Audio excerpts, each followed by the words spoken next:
प्रधानमंत्री नरेंद्र मोदी ने अमेरिका में आयोजित समिट ऑफ द फ्यूचर में विश्व शांति के लिए संयुक्त राष्ट्र में सुधार की जरूरत पर जोर दिया। उनके इस स्टेटमेंट ने भारत की लंबे समय से चली आ रही मांग को फिर से उजागर किया कि भारत को सुरक्षा परिषद का स्थायी सदस्य बनाया जाए। लेकिन इस दिशा में आगे बढ़ने में कुछ प्रमुख रोड़े हैं, जिनमें कुछ स्थायी सदस्यों का विरोध शामिल है जो अपनी वैश्विक स्थिति को बनाए रखना चाहते हैं। सबसे पहले हम आपको बताते हैं कि संयुक्त राष्ट्र सुरक्षा परिषद यानी यूएनएससी क्या है, यह आपको जानना जरूरी है। यूएनएससी की अगर बात करें तो इसकी स्थापना 1945 में हुई थी। संयुक्त राष्ट्र के चार्टर के तहत स्थापना की गई थी। अंतर्राष्ट्रीय शांति सुरक्षा बनाए रखने के उद्देश्य से स्थापना की गई। यूएनएससी में 15 सदस्य होते हैं। 5 देश स्थायी सदस्य हैं, जिनमें अमेरिका, रूस, चीन, ब्रिटेन, फ्रांस है। 10 अस्थायी सदस्य होते हैं। युद्ध, शांति, मिशन, अंतर्राष्ट्रीय प्रतिबंध लगाने की शक्तियां होती हैं। संयुक्त राष्ट्र सुरक्षा परिषद की शक्तियों में विश्व शांति और सुरक्षा बनाए रखना, युद्ध की स्थिति में कार्रवाई करना और अंतर्राष्ट्रीय प्रतिबंध लगाना शामिल है। अगर भारत को स्थायी सदस्यता मिलती है तो ये न केवल भारत की वैश्विक स्थिति को मजबूत करेगा, बल्कि विकासशील देशों की आवाज को भी मजबूती प्रदान करेगा। आपको यह भी समझने की जरूरत है कि यूएनएससी की जो प्रमुख जिम्मेदारियां हैं वो क्या होती हैं। शांति और सुरक्षा बनाए रखना, कोई देश शांति सुरक्षा के लिए खतरा है तो उस पर प्रतिबंध लगाना, संघर्षग्रस्त क्षेत्रों में स्थायी शांति को बढ़ावा देना, आंतरिक मामलों में भी हस्तक्षेप करना, अंतर्राष्ट्रीय विवादों को सुलझाने में मदद करना, वैश्विक सुरक्षा भी सुनिश्चित करना। संयुक्त राष्ट्र सुरक्षा परिषद में कुल 15 सदस्य होते हैं, जिसमें से 5 स्थायी सदस्य और 10 अस्थायी सदस्य शामिल हैं।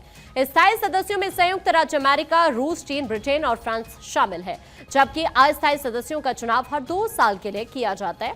ये सदस्य क्षेत्रीय प्रतिनिधित्व के आधार पर चुने जाते हैं और उन्हें पुनर्निर्वाचन का अधिकार नहीं होता। अस्थायी सदस्यों का कार्यकाल समाप्त होने पर नए सदस्यों का चुनाव किया जाता है।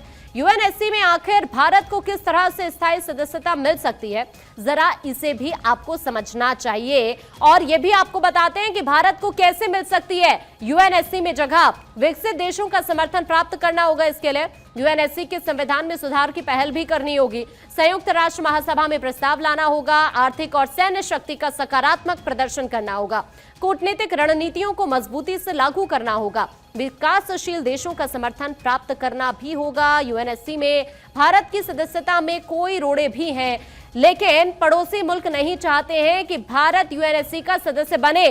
कौन है भारत की राह में रोड़ा, ये आपको बताते हैं। यूएनएससी में 5 स्थायी सदस्य हैं। अमेरिका, रूस, फ्रांस, ब्रिटेन का समर्थन है। चीन इकलौता देश है जो विरोध करता रहा है। चीन को भारत की स्थायी सदस्यता से डर है। भारत चीन के प्रभाव को चुनौती दे सकता है। पाकिस्तान भी भारत का विरोध करता है। पाकिस्तान भारत के खिलाफ बयानबाजी करता है। पाक की बयानबाजी भारत की स्थिति को कमजोर करती है। इसके अलावा पश्चिमी देशों से अगर हम बात करें तो पश्चिमी देश भी इस बात से चिंतित है कि अगर भारत को स्थायी सदस्यता मिल जाती है तो वो शायद अमेरिकी हितों के लिए कदम से कदम ना मिलाए। विशेषज्ञों की माने तो भले ही अमेरिका कई मौकों पर भारत के लिए स्थायी सदस्यता की वकालत कर चुका है, लेकिन वास्तव में अमेरिकी नीति निर्धारक शायद ही धरातल पर इसे लेकर आएंगे।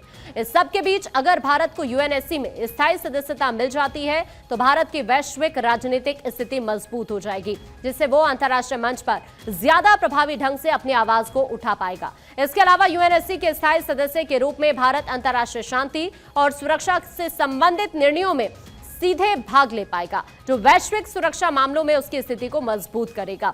तो इस तरह से अगर हम यूएनएससी की बात करें तो भारत के लिए कितनी जरूरी है, ये हम आपको इस वक्त बता रहे थे।